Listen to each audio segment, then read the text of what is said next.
Hello tout le monde, j'espère que vous allez tous très bien. Moi comme d'hab ça va super. Aujourd'hui il y a 2 caméras et un tapis parce que nous sommes sur le practice. Parce que j'aimerais vous présenter un outil que je trouve incroyable, honnêtement, qui va vous aider et m'aider moi aussi bien évidemment sinon je ne l'aurais pas acheté, à monter le club dans le plan de swing. Alors encore une fois, je ne suis pas un pro enseignant de golf, je ne suis pas un pro de golf, juste un amateur qui est passionné par ce sport et qui a envie de s'améliorer. Et dès qu'il fait de bonnes découvertes, les partager. Donc pour rappel, qu'est-ce qu'un plan de swing? La définition d'un plan de swing, pour faire très simple, parce que je viens de le préciser, je ne suis pas un pro, c'est quand le club, la face de club, ainsi que les mains, montent entre les bras, dans le V des bras. Je vais mettre un exemple d'un grand joueur type Rory McIlroy ou Tiger Woods ou peu importe quel pro. Ils montent tous dans le plan, sauf quand tu t'appelles Matthew Wolf, mais bon, il arrive à revenir dans le plan. Bref, c'est un autre sujet. On va rester sur le basique au basique. Et donc avoir un bon plan de swing, et tout ça pour 19 € précisément. Je l'ai acheté sur Amazon, je l'ai reçu hier, je l'ai essayé hier. Et comment dirais-je? Ça va faire 1 an maintenant, bientôt 1 an que je me bats pour avoir un plan de swing plutôt correct. Voilà à quoi ça ressemblait avant cette vidéo, vous allez voir à la fin de cette vidéo à quoi ressemble mon plan de swing. Et je peux pas dire j'ai un peu tout essayé, mais pas loin quand même. Et avec cet outil, mot pour mot, en un demi-saut de balle de practice, j'ai réussi à corriger mon plan de swing. Je dis pas qu'il est parfait, mais je peux vous dire qu'il est bien meilleur qu'avant. Donc cet outil, comment s'appelle-t-il? C'est ça ressemble à ça. C'est pas grand chose. Il s'appelle le Swing Guide, guide de swing en français. Je pense que t'as pas besoin d'être bilingue pour comprendre, frère. Donc à quoi il va servir? À plein de choses, mot pour mot à plein de choses.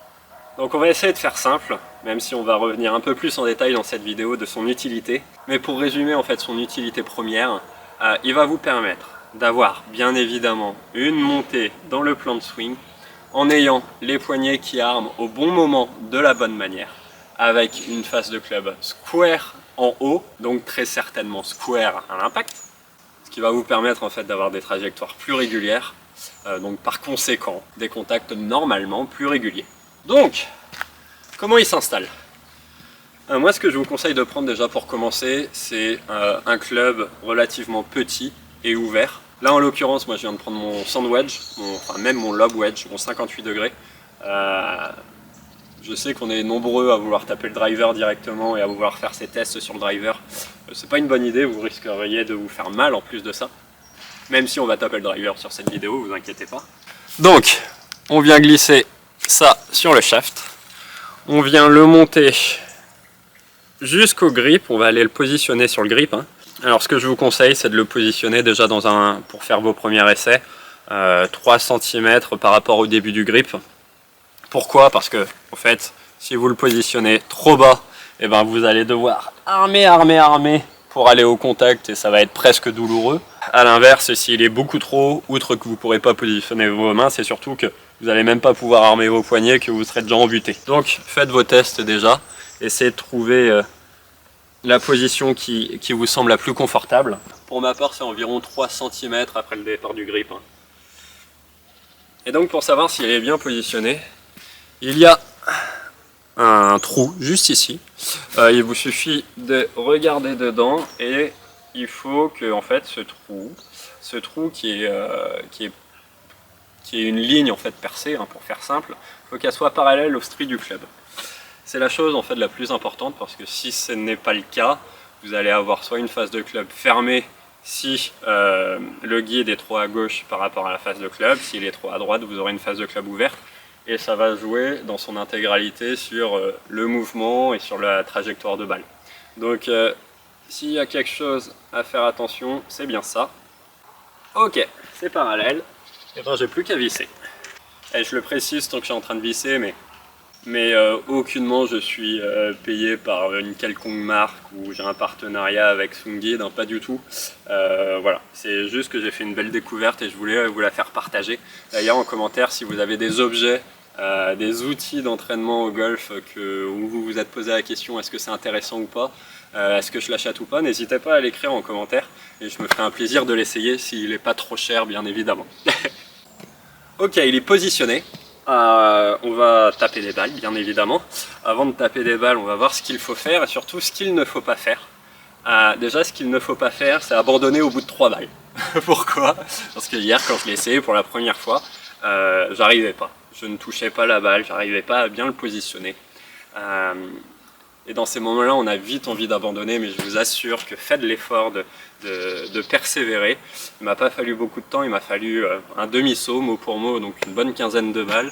Et au bout de 15 balles, c'est bon, j'arrivais à positionner, je peux pas dire tout le temps, mais très régulièrement, le swing guide en butée, et à taper des balles et avoir des trajectoires cohérentes, quoi. Et vous allez voir, pour réaliser un fade ou un draw, c'est de suite beaucoup plus simple. Donc, on a dit les choses à ne pas faire. Premièrement, quand vous allez attaquer votre montée, si vous voyez que le swing guide passe directement à gauche de votre avant-bras, ça veut dire que vous montez avec une face de club fermée. Si quand je suis là, il est toujours à gauche, ça veut dire que j'ai toujours ma face de club fermée. Donc ce qui va se passer, c'est que quand je vais arriver à l'impact, et là ça se voit, je pense, j'ai une face de club très fermée. Donc je vais faire certainement un pull, donc une balle qui sort directement à gauche, ou même un hook, une balle qui sort à gauche et qui tourne à gauche.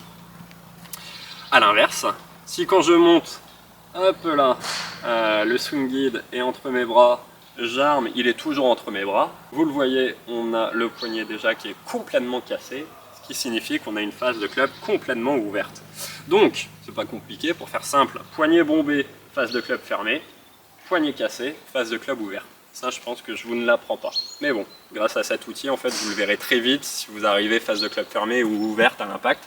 La plupart du temps, ça se jouera au démarrage de votre swing. Deuxièmement, pour les personnes qui ont les bras très au milieu, par exemple comme ça, comme je suis en train de le tenir, le swing guide, du coup, est en plein milieu de mon tronc, de mon torse. Il faut qu'il soit, hop là, sur l'avant-bras gauche. Comme ça, en fait, ça va placer le club de la meilleure des manières. Et le fait d'avoir le guide dans la bonne position et le club bien positionné, c'est un détail, mais ça va vous permettre aussi d'avoir une bonne compression de balle. Allez, prendre le ball-terre, le fameux ball-terre qu'on entend tout le temps, mais qui reste quand même très important pour ajouter du spin et pour créer de la puissance et de la distance à la balle. Et enfin, savoir si on arme trop vite les poignets ou si on arme trop tard les poignets. Pareil, le guide va pouvoir nous le dire. Comment? Et c'est pas compliqué. Si vous armez comme ça, que vos mains n'ont même pas passé les hanches et que vous êtes déjà embuté, vous armez beaucoup trop vite. Et là, bonne chance pour monter et pour aller frapper la balle. A l'inverse, si vous armez comme ça, vous pouvez monter, vous serez jamais embuté.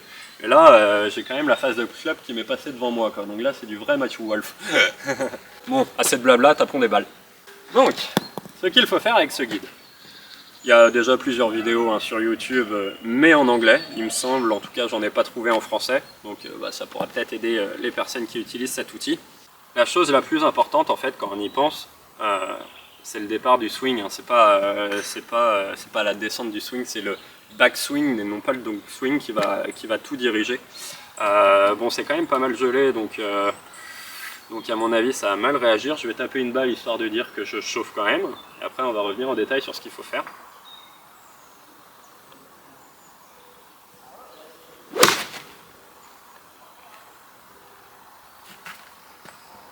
Câble, ça glisse un peu. Donc là, je pense que j'ai eu une montée très correcte. On va le voir au ralenti de toute manière, mais je suis venu en butée, donc je pense que le swing, en tout cas le club, était en train de naviguer dans le bon plan.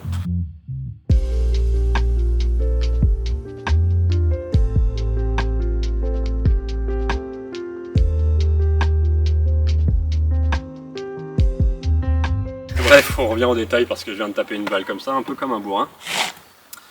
Premièrement, on va fonctionner en étapes, tiens, parce que de toute manière, moi, quand je l'ai utilisé pour la première fois, j'ai fonctionné en étapes. Étape 1, ça va être le départ du club, le début de son backswing.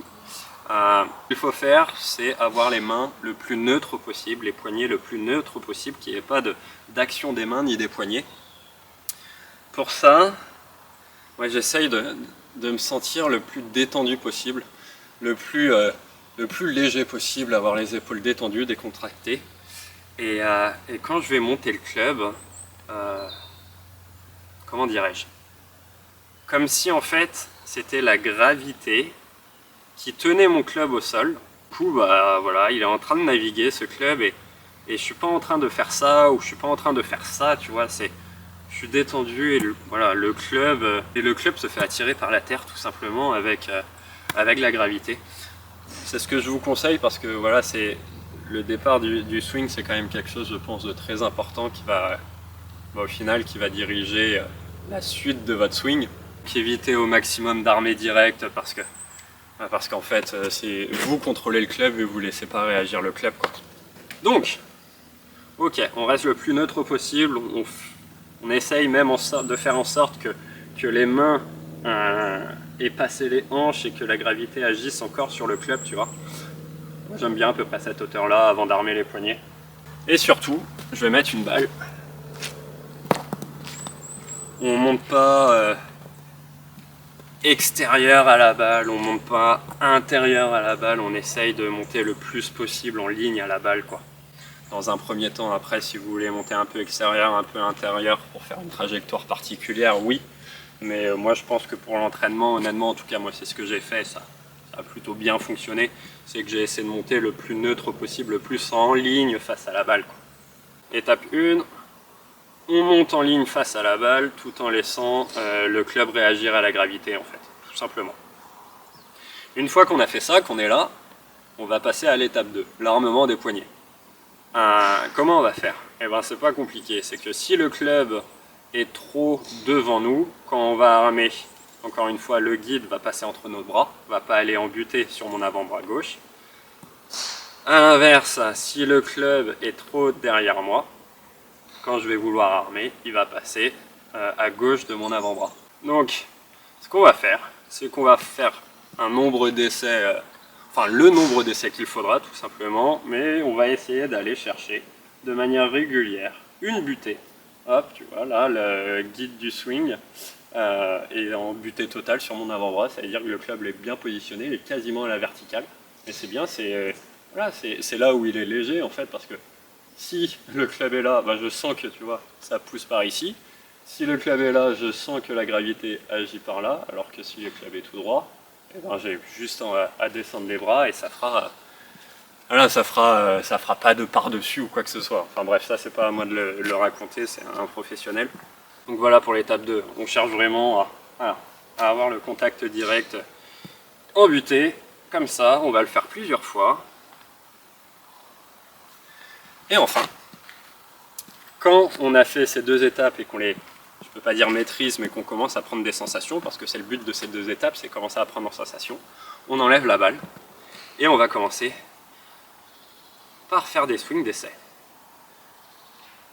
Faites-le par séquence au début, c'est ce que j'ai fait et je vais taper des balles comme ça en séquence. C'est étape 1, étape 2 et l'étape 3, un finish. On recommence. Étape 1, donc monter en ligne par rapport à la balle imaginaire en laissant la gravité agir sur le club. Étape 2, on arme, le guide est en butée. Étape 3, on descend. En plus de ça, j'ai les mains, en tout cas pour ma part, qui finissent beaucoup plus hautes qu'auparavant, donc ce qui me permet d'avoir des trajectoires de balle encore plus hautes, ce qui en soi fait gagner de la distance. C'est pas ce qui m'intéresse, je vous assure, mais pour les personnes qui veulent gagner un petit peu en distance, bah, peut-être que cet outil qui vous aide à compresser la balle et qui peuvent vous faire finir les mains un peu plus hautes vous aidera à gagner quelques mètres qui peuvent être précieux des fois. Donc partons du principe, là je vais pas le faire pour pas perdre de temps, mais et c'est ce que j'ai fait hier, on répète cette séquence au moins une bonne trentaine de fois avant de taper une première balle. Et ben là on va faire exactement ce que je viens de faire en tapant la balle. Pourquoi je mets pas de balle, j'avais pas mis de balle pour assimiler ces séquences? C'est parce que souvent quand il y a une balle, on a la volonté de la toucher, la balle, donc on va se concentrer sur aller chercher un contact et non pas sur ce qu'on est en train de faire pour aller chercher le contact. Je ne sais pas si vous me suivez. Donc là, je pense que ça va faire un peu comme hier, je vais avoir des contacts très irréguliers avec des balles qui vont être soit grattées, soit topées, parce que quand je fais des séquences comme ça casse le rythme bien évidemment et j'ai un peu du mal à aller au contact. Mais je trouve que c'est pas mal parce que en termes de tempo, en termes de rythme, ça va permettre d'avoir une montée un peu plus smooth que, parce que je vois des personnes des fois qui montent comme ça, la full vénère. C'est quand même difficile de mettre en place un bon swing quand on monte très très vite. Même s'il y en a qui y arrivent, bien évidemment, il y a des exceptions à la règle, mais Mais voilà, je pense que c'est pas mal pour travailler le tempo. Donc, j'ai une balle devant moi. Je fais attention à que le guide soit devant mon avant-bras gauche. Et là, je vais faire les 3 étapes tout en tapant la balle. Étape 1, je monte en ligne. Étape 2, j'arme. Étape 3, je tape la balle. Je l'ai topé, bien évidemment, mais parce que je suis vraiment pas habitué à faire ça, surtout en parlant en même temps. Et c'est là que tu te dis que les professionnels qui arrivent à taper une balle, enfin à faire des cours tout en tapant une balle et en parlant, ils sont vraiment professionnels. Bref, on recommence. Étape 1, étape 2, étape 3. Et moi je vous conseille de faire ça plusieurs fois. Et une fois que vous avez réussi, on va dire 5 fois d'affilée, à faire ces fameuses 3 étapes en séquence et que vous êtes toujours venu en butée, et bien là vous allez pouvoir faire, quand je dis un plein swing, tapez pas votre balle comme un chacal, hein, mais voilà, vous tapez votre balle en plein swing tranquillement et on voit ce que ça donne.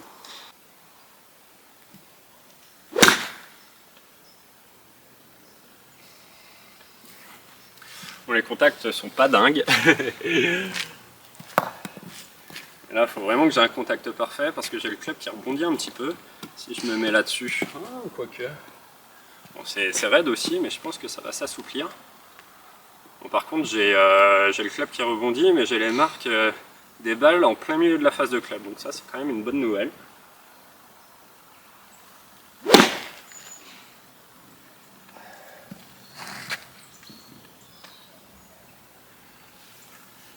Donc voilà pour l'exemple. Une fois qu'on l'a fait avec un 58 degrés, on peut s'amuser à tranquillement augmenter le club. Je tape une dernière balle et on va augmenter le club évidemment.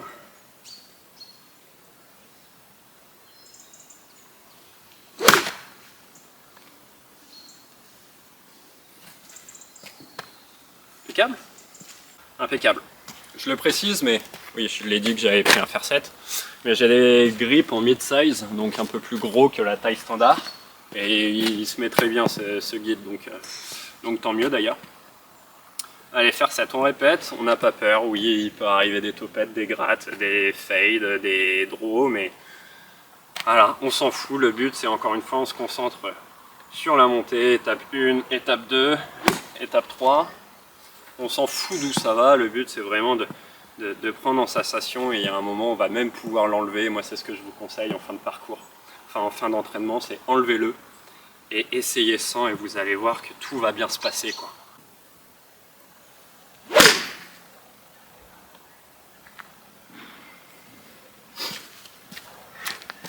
Je pense que le plan de swing est très bien, hein. Je fais des petits pushs là, mais c'est parce que j'exagère la descente un peu par la droite je pense. Mais bon, là c'est rigolo parce que je m'entraîne au contact, du coup il faut vraiment que j'ai un contact parfait parce que je sais pas si ça va s'entendre mais c'est du béton.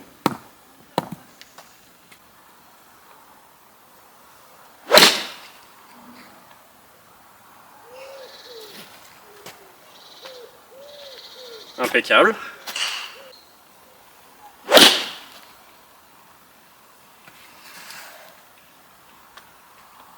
Alright. Allez, vous savez quoi? On va sortir l'hybride. Et l'hybride, on va le faire sans le guide.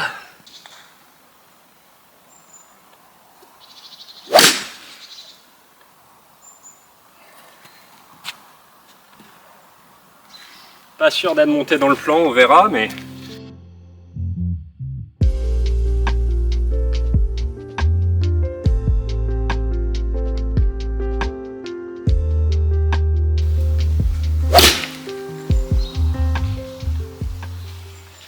Allez, on finit sur le driver.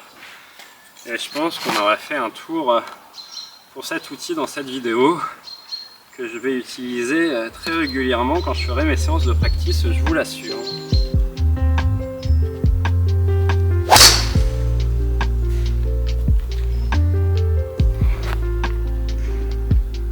Gros power fade.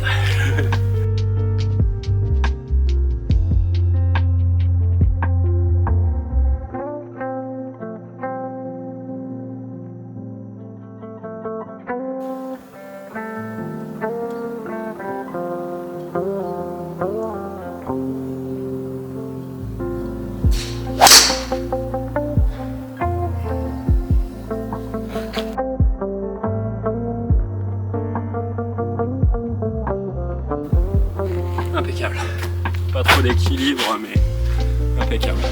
Allez les amis, je vous fais une petite vidéo avant-après, que vous voyez la différence entre mon swing maintenant et mon swing il y a encore quelques semaines. Je vais le faire vite.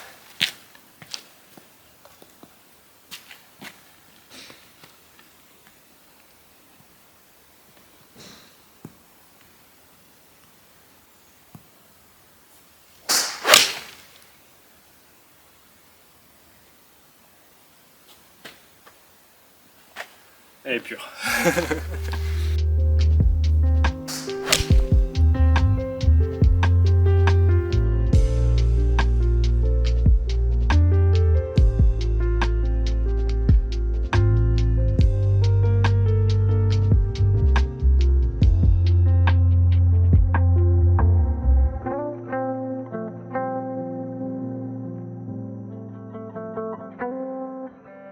Les amis, j'espère que cette vidéo vous aura plu.